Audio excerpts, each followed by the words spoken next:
লাল শাক খাচ্ছেন কিন্তু লাল শাকের পুষ্টিগুণ ঠিকমতো পাচ্ছেন কিনা সেটা কখনো ভেবে দেখেছেন কি? হ্যালো এভরিওয়ান, আসসালামু আলাইকুম। আজকে আমি লাল শাক ভাজি করব। লাল শাক ভাজি করার কিছু টিপস অ্যান্ড ট্রিক্স আছে যেগুলো ফলো করলে লাল শাক ভাজির পুষ্টিগুণ ঠিকঠাক থাকে এবং খুবই মজা লাগে এরকম করে লাল শাক ভাজি করলে। আজকে আমি লাল শাক ভাজি করেছি যেটা কিনা খুবই সহজ। এইভাবে লাল শাক ভাজি লাল শাকের যে একটা পুষ্টি গুণ সেই গুণটা ঠিকঠাক থাকে। সো ভিউয়ার, চলুন লাল শাক ভাজির এই রেসিপিটি দেখে নেওয়া যাক। লাল শাক ভাজি করার জন্য আমি একটা ফ্রাই প্যান নিয়েছি। তারপর ফ্রাই প্যানে দিয়েছি সাদা তেল। তেলটা যখন গরম হয়ে আসবে তখন আমি দিয়েছি পেঁয়াজ কুচি এবং তার সাথে দিয়েছি বেশি করে রসুন কুচি, দিয়েছি কিছু কাঁচামরিচ এবং শুকনা মরিচ দিয়ে সবগুলো উপকরণ খুব ভালো করে আমি ভেজে নিব। যতক্ষণ না পেঁয়াজ মরিচটা খুব ভালোভাবে নরম হয়ে আসে ততক্ষণ আমি ভেজে নিব। পেঁয়াজ মরিচটা যখন নরম হয়ে আসবে তখন আমি এই পর্যায়ে দিয়ে দেব আমি আগে থেকে লাল শাক নিয়েছিলাম এক মুঠো। আমি ওই লাল শাকটাকে খুব ভালো করে ধুয়ে কেটে পরিষ্কার করে নিয়েছি।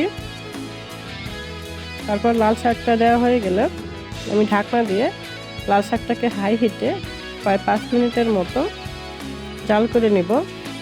লাল শাক হাই হিটে 5 মিনিটের মতো জাল করলে লাল শাকের যে কালারটা সেটা ঠিকঠাক থাকে, কোনো প্রকার নষ্ট হয় না।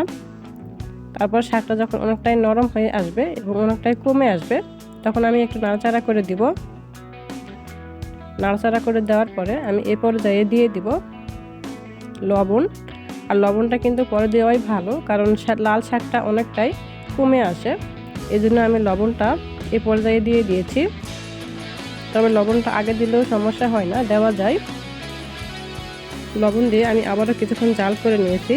শাকের যে পানিটুকু থাকে সেই পানিটুকু আমি একেবারে জাল করে নিয়েছি। আর শাকটাকে কিন্তু কখনো পানিটুকু ফেলে দিবেন না। পানিটুকু যদি ফেলে দেওয়া যায় তাহলে কিন্তু লাল শাকের যে পুষ্টি গুণাগুণ সেটা কিন্তু থাকে না, ওই পানির মধ্যে চলে যায়। তাই কখনোই লাল শাক ভাজি করার সময় শাকের পানিটা ফেলে দিবেন না। তারপর আমি কিছুক্ষণ শাকটাকে খুব ভালো করে ভেজে নিব। যতক্ষণ না ভাজি হয়ে আসে ততক্ষণ আমি হালকা আছে লাল শাকটাকে প্রায় 3-4 মিনিটের মতো ভেজে নিব। এইভাবে লাল শাক ভাজি করলে গরম গরম ভাত দিয়ে খেতে অসাধারণ লাগে। খুবই মজার একটা শাক লাল শাক। আমার লাল শাক ভাজি করার রেসিপিটা প্রায় হয়ে এসেছিল। তারপর আমি চুলাটা অফ করে দিয়েছিলাম এবং পরিবেশনের জন্য উঠিয়ে নিব লাল শাক ভাজি।